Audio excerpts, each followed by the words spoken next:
Hello guys, কেমন আছেন সবাই? আশা করি সবাই ভালো আছেন। আজকে আমরা 300 কিলোমিটার পর পাড়ি দিয়ে চলে আসলাম অ্যামাজন জঙ্গলের সাইডে, যা আমাদের বাংলাদেশের শেষ সীমানায় আছে।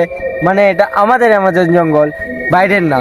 তো চলুন দেখে আসি এখানে কি কি সমস্যাগুলো দেখা দেয়, কত প্রকার কি কি আছে, এবং বিষাক্ত পোকামাকড় নিয়েই নাকি দীপ্তি আছে এখানে। দেখতে পাচ্ছেন আমাদের একটা ভাইয়ের সাথে দেখা করে খুব ভালো লাগলো।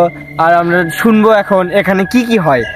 আসুন। হ্যাঁ, রেডি তো ভাইয়া, এখানে কি কি সমস্যা দেখা যায় যদি বলতেন আমাদের খুব ভালো হতো, কারণ আমরা তো নতুন, এখানে জানি না। আপনি এই গ্রামে অনেক দিন হলো বসবাস করেন, যার কারণে আপনার থেকে শুনতে চাচ্ছি এখানে কি কি হয়।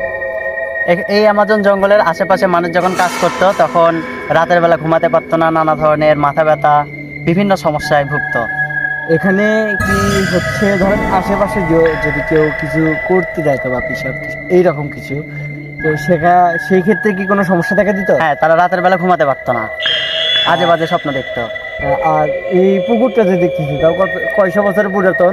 300-400 বছর পুরাতন হবে। এখানে কি রাজাদের কোনো বংশধর ছিল? ছিল অতীতে, এখন তারা নেই।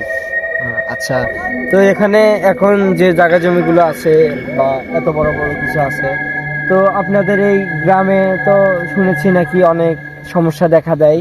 তো আপনাদের এখানে তো আরেকটা জায়গা আছে, সেই জায়গা হচ্ছে কোথায়? সামনেই নাকি আছে? এই তো দক্ষিণ দিকে, এই দিক থেকে।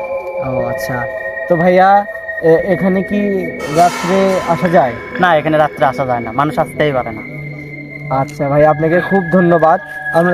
আপনারা শুনলেনই এখানে রাত্রি কি কি সমস্যা দেখা দেয়, এবং দিনের বেলাও খুবই ভয়ঙ্কর হয়ে থাকে এই দ্বীপটি, যার কারণে কেউ প্রবেশ করতে পারে না আমাদের এই দ্বীপে। তো নেক্সট পার্টে আমরা দেখাবো এর থেকেও ভয়ঙ্কর কিছু জায়গা এবং নানা ধরনের কিছু। আমরা নেক্সট পার্টে চলে যাব। আমাদের এই ঐতিহ্য একটি আছে, যেটা হচ্ছে 26 বিঘা, যেখানে আপনাদেরকে ভৌতিক কিছু শোনাবো।